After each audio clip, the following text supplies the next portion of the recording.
What's up, guys? Welcome to the channel. I have a terrible haircut. Went to Great Clips. Didn't end well for me.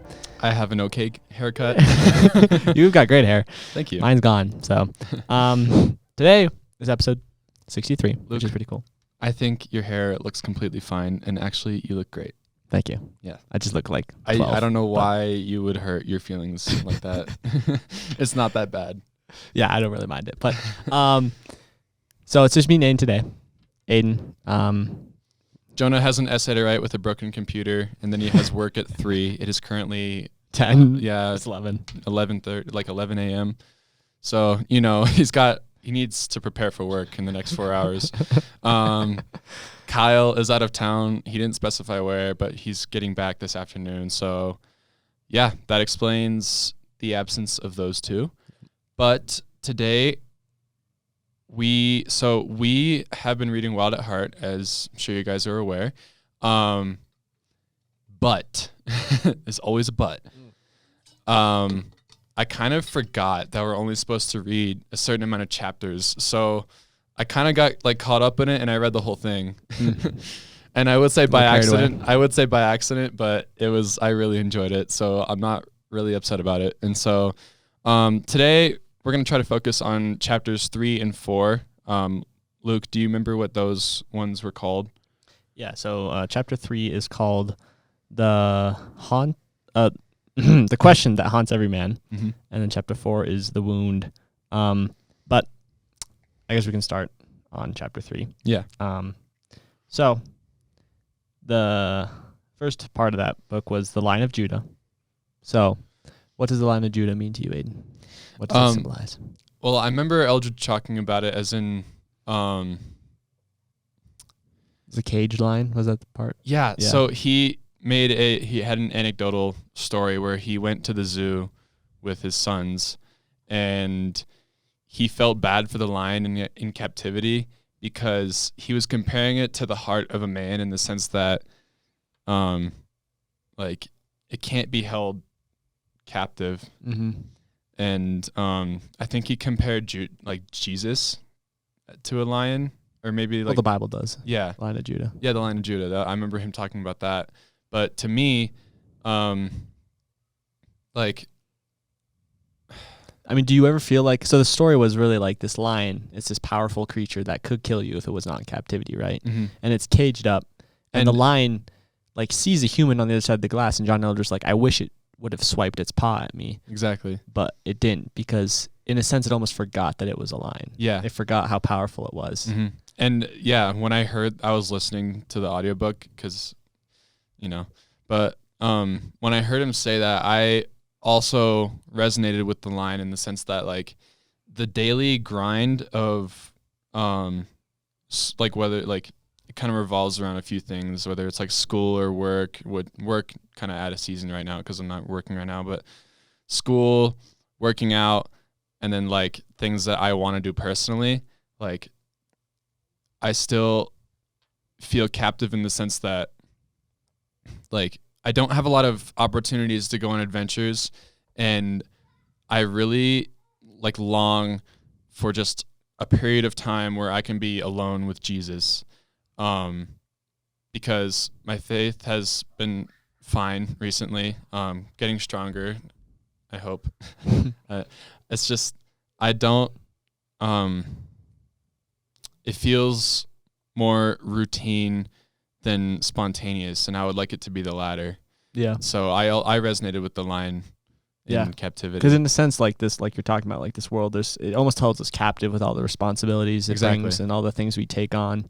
And things we think we need to do when we really don't need to do them. Mm-hmm. So totally, yeah. I mean, that's the whole point of the book, right? Is like to release the man inside of us, essentially, to do what it was meant to do.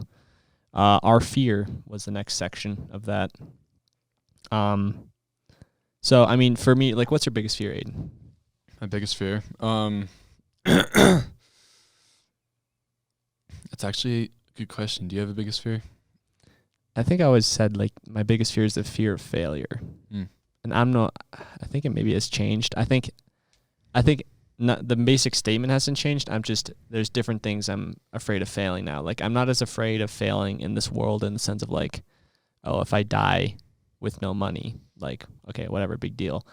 But now it's almost more of a fear of like, can I be used to my full potential? And like the fear of not being used to my full potential and like God being able to use me, and then me limiting myself in a sense almost like to what God can do through me. So is it like the fear of failing other people or failing yourself or failing God? Like, is there? I mean, they all kind of go hand in hand, right? If you fail kind of to God. Well, you can't really fail to God essentially because he's already paid the fine for us, right? But you fail to people if you don't tell them about God in a sense, right? And there's been a lot of situations where I feel like I had the opportunity to be a light and I choose not to. So it's kind of the fear of like not being able to break that and being still too scared of like reveal who I really am to some people, I guess. That's a few different things, but yeah. I guess it boils down to the fear of not being who I'm meant to be. Yeah. I think I'm not quite sure what my biggest fear is. Like, is there anything that keeps you up at night? No. Do you remember something when you were younger that was your biggest fear? Like, was it the dark or? Yeah, but it's kind of. What do you think is the what is it? What is it about darkness that's so scary? Because like I used to be kind of scared of the dark as well. The anonymity, the like fear of the unknown. Yeah. And it's not that there's a monster. Like, it kind of changed over time. Like, when I was little, it was like that generic fear of there being a monster somewhere in a corner or under my bed. But then that kind of evolved into being like, because of my brother, most likely, like someone in the corner trying to scare me. Because then it's more personal than some random monster who I've never met. And it has more emotional attachment, if that makes sense. Like, I'm more scared of people than I'm scared of, I don't know, monsters. So I guess it's changed from monsters to more of a reality. Yeah. Yeah. But why do you think you're scared of people? Well, I wouldn't I wouldn't say I'm like scared of people, but like when it comes to being in the dark, like the idea of someone like my brother, like chilling in the corner, just waiting to pop out and scare me is just like so like annoying. And maybe it's less of a fear and more of like a nuisance, but I don't know. Still, I don't know what I'm like scared of. But I do, maybe I am scared of not reaching my full potential as well, because I feel called to teach, and I'm trying to live that out as soon as possible. I'm trying to get my teaching degree in college, and I'm starting to teach at XGT soon. And like personally, it seems like if I can't accomplish that, then I won't have anything else to do. So yeah, that's what I'm scared of. Okay. Yeah. So I guess pretty similar to mine. I don't remember when he talked about this, but Eldridge talked about a story that his son had, where his son like has a lot of friends, and this one day he's like 6 years old or whatever, and this one day some like bully like pushes him over, and then like everyone laughs at him, and then he goes home and he's crying, and he tells John, and he's like, you know what, son, next time you see that kid, I want you to look him in the eye and punch him in the face. And I grinned at that. And the next thing he said was like, now some of you may have smiled at that thought, and some of you may have been shocked. And I was the former, because I realized that I've never really like had the chance to, or not the chance, I've never been forced to be in a situation where I have to fight my way out, at least physically. And so, like I came to this realization that I don't really know how to fight, and I want to know how to fight for what I believe and how to stand up for myself. And I think that's another big fear of mine, which is like not being able to stand up for what you myself. believe. Yeah. I mean, I think that's like the next point there is like, what is a man for? Mm-hmm. And I think that's kind of the definition of a man, a person that knows his identity and that knows right from wrong and has a set of beliefs and standards in his life, and then standing up and like being confident in that and keeping those safe. Mm-hmm. So, but I mean, I feel like you were diagnosed with like leukemia when you were young, right? Mm-hmm. I mean, you were young, so maybe you don't even remember, but that probably was some sort of fight, don't you think? It was more of a fight for my parents Yeah. because I kind of was oblivious to most of it. I knew that I had cancer, and I think I might have been semi-aware that it was something that could kill me, but like there was never a fear. So the fact that there wasn't any fear makes me think, like, since I was so young, I can't pinpoint like whether I remember this or not. But the fact that I had no fear makes me think that I probably was not aware that it was like a more dire situation than I thought. Mm-hmm. So that is kind of cool though, because like I feel like that's how we should live our lives. Yeah. Right? Because like there's nothing for us to really fear. We have God on our side, and it's like that cool thing. Like you know your parents were taking care of you. You knew they got it in a sense, and so like in the same way we can think of like God's got us, so there's nothing really to be scared of. Mm-hmm. I forget where, but I'm pretty sure I sound so like silly when I say this. Like, I'm pretty sure Jesus said this, but I wish I could cite it like a verse, but I can recall, at least I think I can recall Jesus saying like something along the lines of, like, rejoice in life, but don't be afraid to die either. Mm-hmm. You know, because death is not the end for us. Yeah. You know, that's cool. That brings me to the next king. I kind of commented, like, wrote down a few notes, and it's all men die to something. All men die. Some never really live. I was looking. Sorry to interrupt, but I was after I finished the book, I was gonna I started making a list of potential senior quotes because I noticed that there are a lot of like snippets like in there. Snippets that you could just quote him on, and that was one of them. Like yeah, I think it'd be good advice to younger kids, like younger men, freshmen, sophomores, juniors, incoming seniors next year. Yeah, I'll just break that down. So like all men die. That's pretty obvious. Mm-hmm. We all die. And then some never really live. I guess what do you think it means to really live? I think it's in the context of the book to fulfill your purpose as a man. And in the beginning he defines that as having like a battle to fight, an adventure To live. A battle to fight, and a beauty to save. Rescue, yeah. And honestly, I think that's what the word live entails in that context. Mm-hmm. I think a lot of people think of like, skydiving, doing crazy action sports. Yeah, sure, because like that's what makes you feel alive, right? And then, going to nightclubs, all these different experiences that the world provides. Mm-hmm. But like you said, like those are just momentary. Like they're instances of things. Like that adrenaline you get from that is momentary. And it becomes duller and duller the more you do it.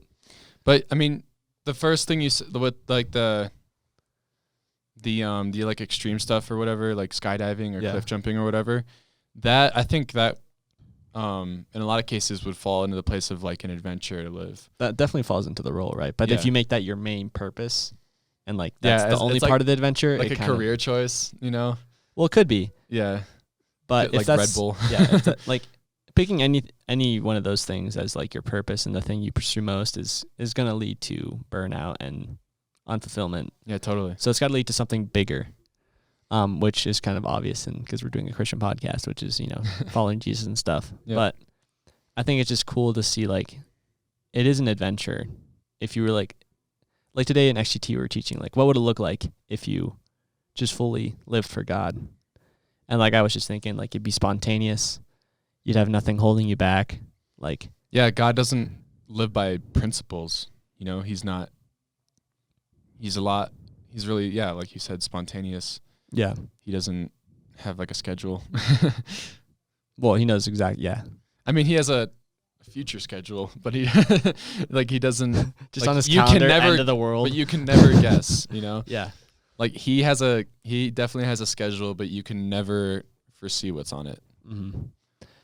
But yeah, just the whole thing of like you could leave anything behind if like your house burns down and like it doesn't really impact you. Mm-hmm. Like that seems like a pretty awesome way to live, but it's so hard to do in action. Yeah, like if you lost everything that you have right now, like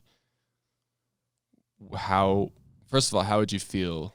Like I'm asking you this. Like if you lost everything you had right now, like let's say my cabin burns down with all my hard drives, all the information, and all of your money was in a safe. Yeah. Like instead of having a bank account, you just had a safe full of cash. I think I would be momentarily, pretty devastated, but it might be a good thing in a way because it would almost reset me. Because right now I feel like I'm almost in this cycle of like I have to maintain all that and keep it going. Yeah, and maintaining all of that is kind of what we were talking about earlier. Like when you get drawn away from your purpose as a man, and you just have to go into the daily grind, right? Yeah. So you start getting all these, like you got rent, you got all these things you got to spend money on. So therefore you got to work. Mm-hmm. If all that goes away, it almost gives you a reset, like a blank slate. Yeah, and you can kind of just because now you have all this knowledge of things you really should be focused on doing. So it really would let you maybe do that more. So for sure, yeah. I'm not saying no one come to my house and burn it down, but like, yeah, I mean. I don't know if I could take it as easily as you if I... Well, that's what I wanted. Like, that's what I would hope that's would like the happen. ideal situation. Yeah, I don't know if that would really be the way I react. Yeah, exactly. But I do have a funny story. Like, the other day, I was flying a job with a drone. Had a $10,000 camera on top. And it broke? I hit the wrong switch, hovering. And we were on this huge ridge. And it hit the ground, it bounced. And then it just... like hit the edge and started rolling down this huge hill. And the crazy part is like, I didn't care. Gosh. Really? I was like, cool. That just happened. All right. Yeah, I don't know if it was just the momentary adrenaline, but I took the controller off, took the goggles off. I looked down the hill. I saw it down there, and I just like slid down this hill. I picked it up, and it was totally fine.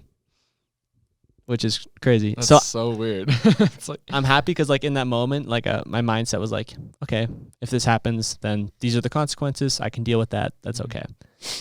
I don't know how I would have reacted if the camera was completely destroyed at the bottom. Yeah. But I love going through those situations because it really tests like, what would I do in this situation or what will I do? And like you can kind of put your head knowledge to the test of what you actually would do in the moment. So, yeah, I mean. That's an interesting story because I think there's definitely been a lot of like it varies a lot like depending on my mood, like I think most of the time when something bad happens that's unexpected, the mindset is like, oh, well, that's just the way the cookie crumbles. And other times it's like, oh my gosh, my cookie crumbled and I'm never going to eat it. Like, yeah. So yeah, I mean, it's totally helpful to look at it in the former. Well, it's all a mindset, right? Exactly. But a lot of the time it's hard to maintain that mindset. Yeah. Like you can't always be like, oh, that's the way the cookie crumbles. Like sometimes it's like, oh, the drone. Like. Yeah. But I'm glad you handled it well. Yeah, well, I'm glad too. That kind of does segue to like another point I wrote down, like why are men angry? That's a big thing. And I think it is their mindset. If something goes wrong, then they think their whole world is falling apart because they don't understand that it really hasn't. Maybe. I don't know. That's just an idea. But like, are you ever angry? I don't get angry often. Like I said, often the mindset when something bad and unexpected happens, I am like, oh, that's the way the cookie crumbles, and I deal with it. You think there's a but in the cases where I do feel the need to get upset, I don't usually revert. Like, actually, no, that's a lie. I'm trying to. Do you revert to anger? Because I'm trying to get another answer while I try to like recall. I think I get annoyed. I'm I definitely do get angry. Like I have gotten angry before, but just like because I said, like in that mindset, like this happens, is like okay, what's up? There's always a solution for the problem, right? So when that's the mindset, like you get annoyed, but angry is like a lot more.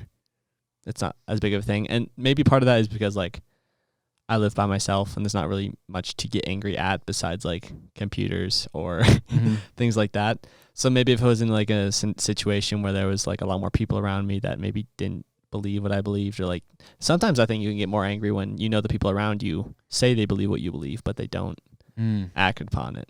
Being lied to is definitely annoying. Or someone being hypocrite like in your face. Yeah. So maybe I'm just not in the situations where I can't get angry as much, but yeah, no, that's true. Because like we do see Jesus in the Bible in a way, like getting angry in some senses, right? I remember Alex Wilson. Alex Wilson said that like being angry is not necessarily a bad thing. You just have to be careful because it leads to rage, and rage is wrath, which is a sin. Yeah. And so I thought that was really important to remember, because it's kind of like it's okay to be angry. Like I think Jesus has been angry before. And it's like that righteous anger. Yeah, exactly. Like you totally had the right to be angry because well, one situation was they were selling all these things in the temple. Yeah. And pretty much making money off of people worshiping God. And then what was another time? Like that's the most standout one, I think, because it was like flipping tables and stuff. Yeah, exactly.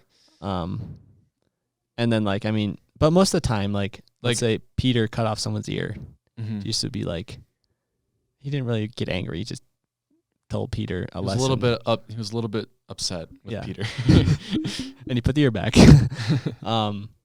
So I think as Christians, like we shouldn't like never be angry, because if we're never angry with anything, it kind of like brings up the point of like, is there anything wrong? Yeah, and there's definitely things wrong. It tames us to be fine with everything. And if you are okay with everything, you stand for nothing. Yep. So exactly. Yeah, totally. I keep saying totally when I agree. Totally, dude. Totally. But yeah, seriously, like I think so I remember what I was gonna say now. There, like you said, there aren't a lot of situations where I can get angry, and I never like feel the need to get angry. But the thing is, I have this like facade. Ever since I started like working out, it's kind of like a facade of like a macho man, and so like I have this like the false self creates this sense to be angry even if I don't actually feel the need to be angry at all. So I'll kind of like pretend, but then it becomes like a real anger.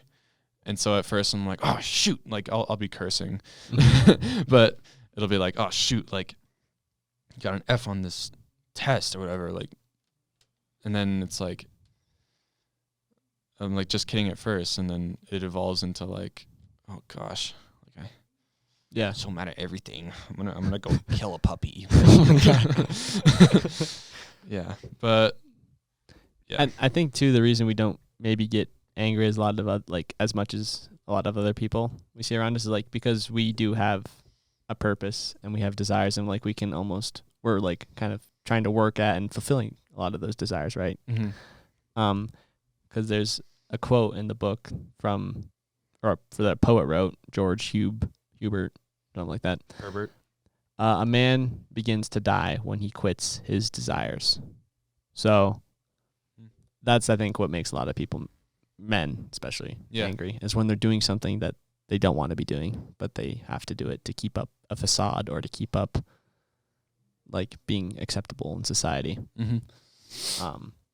And in my mind, I just like my image is like some businessman, doing accounting, because that's like what I would never want to do. Yeah, I don't want to have a desk job. Yeah, it's like imprisoning to the soul.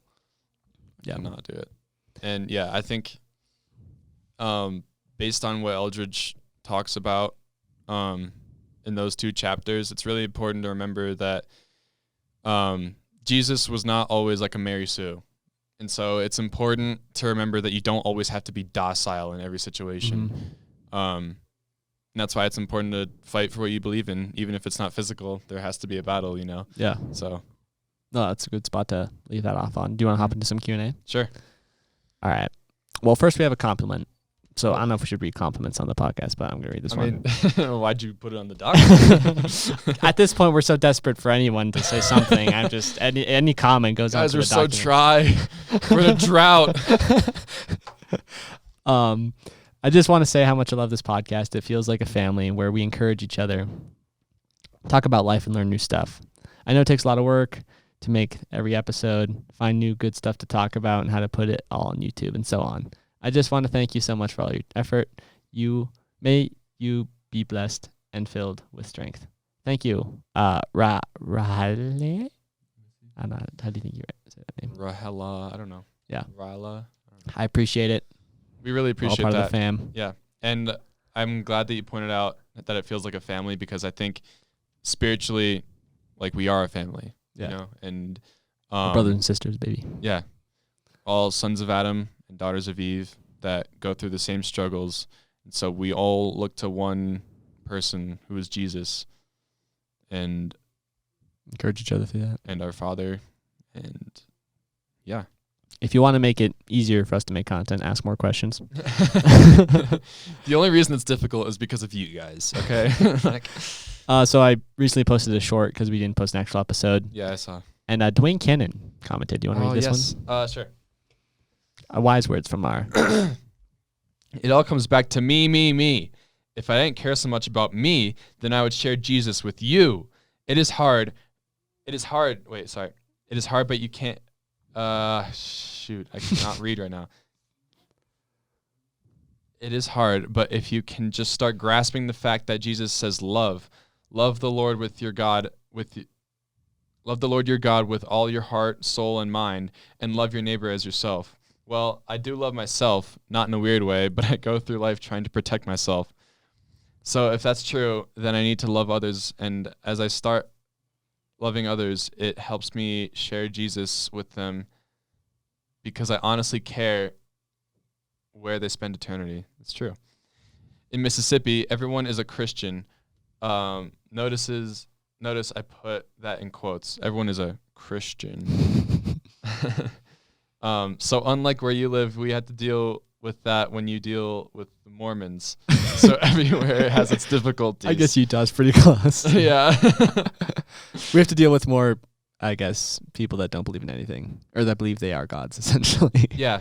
So, yeah, I think the common belief here is like no one will admit it, but the world revolves around you. Yeah. Yeah, exactly. Because I was definitely in that spot like when I moved here.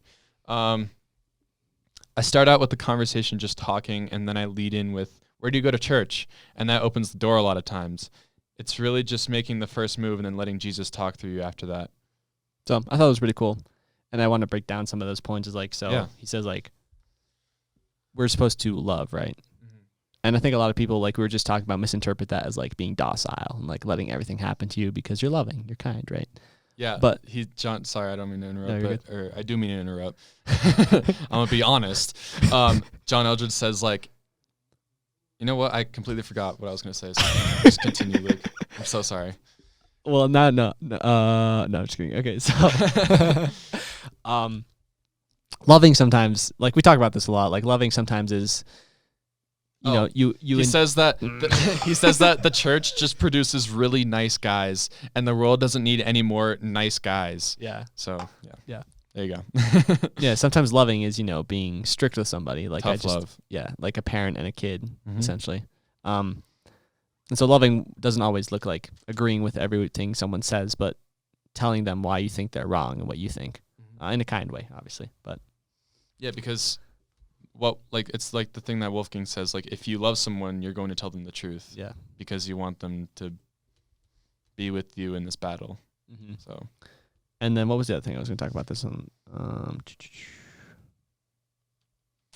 I think, I think it's cool that in Mississippi you can be like, where do you go to church? Because, like, I don't know.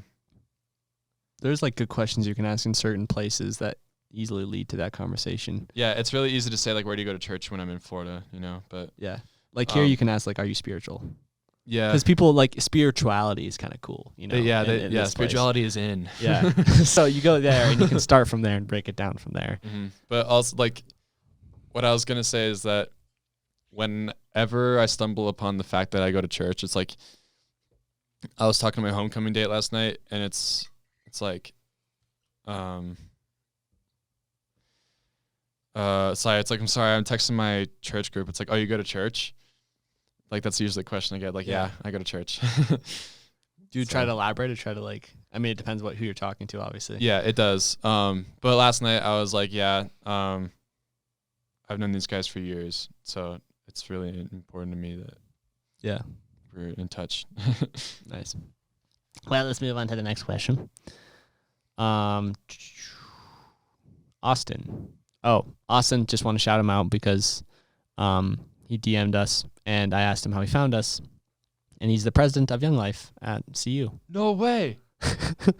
Matthew goes to CU. Keep an eye out for him. Yeah, we should connect this guy with Matthew, maybe. Oh, that'd be so cool. Matthew can meet up with. There's also Young Life at SMU where my brother goes. I saw a sign for it. Nice. Because he asked if any of us go to, or like if we're based from CU, because he saw Matthew in one of the episodes with the CU hat on. Dude, oh my gosh, we have to like make them hang out. That'd be so cool. All right, this next question is deep, long question. From Christian. Hey guys, I know I just followed you on Instagram, but I've been listening to the pod since the beginning. I have no idea how I found you, but ever since I've related so much to you guys in many ways. But anyways, I know you guys need questions, and I just had a thought that could use an opinion. So I've been in a relationship for 2 years now with I think that's my life. Yeah, LOML, love my life. I didn't know what that was. I was like, is her name Loma? We go to church and read the Bible together. That's awesome, by the way. I wish I could have that. I teach her and help her grow in faith. But my question is, what would you guys do in my situation where you felt as if the spark hasn't been ignited yet in her relationship with Christ? I know she believes, but I just don't see as much passion as myself. Now that I write you this question, I begin to come up with answers to resolve it, but feel free to respond. Also, I think it would be cool if you guys could mention what book of the Bible you guys remember reading as a new believer that was so appealing and eye-opening. So we have a few questions here, but the first one, let's unpack this. First off, don't take any of our relationship advice because we are obviously not qualified. No, I pull. You can take my advice. None from Luke. No, I mean, that's a really difficult question. I think he almost answered his own question here because, like he said, now that I write you this question, I begin to come up with answers to resolve it. But feel free to respond. So yeah, I mean, I want to respond because I don't want to seem lazy and be like, yeah, God knows your heart. Just figure it out. But I think your girlfriend has to ask herself this question because really we come up with answers when we ask the question, right? Like he just found here.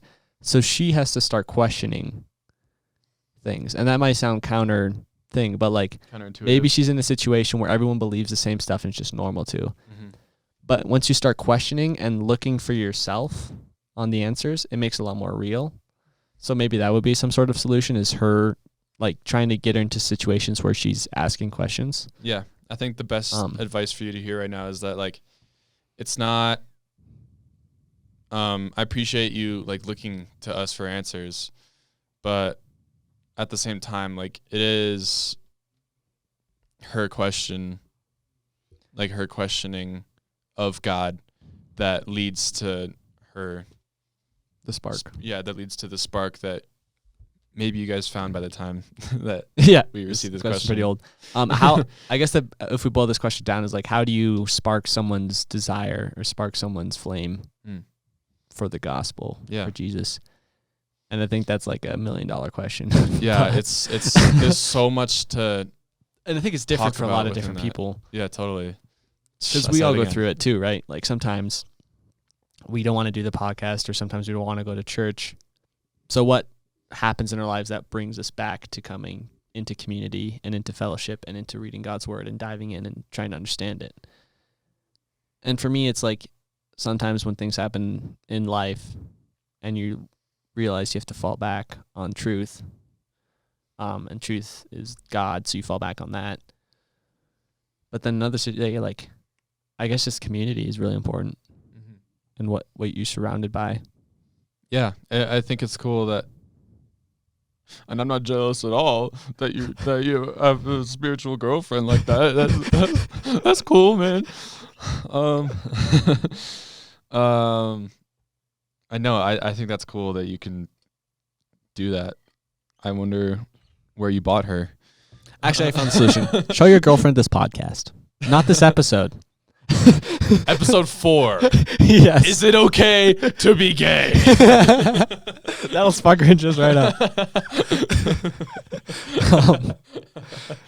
But yeah, I think that's the best we could do to respond to that.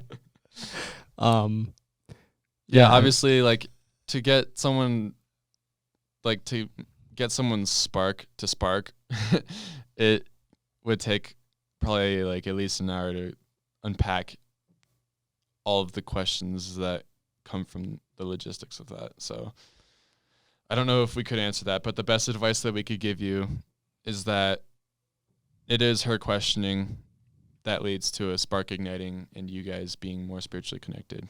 So yeah. Well, cool. And any last words or thoughts? We didn't answer the last question. Also, I think it would be cool if you guys could read the first Bible book you read as a Christian person. So this is the thing. I feel like I've known God for my whole life, right? And I think a lot of you guys can probably relate to this.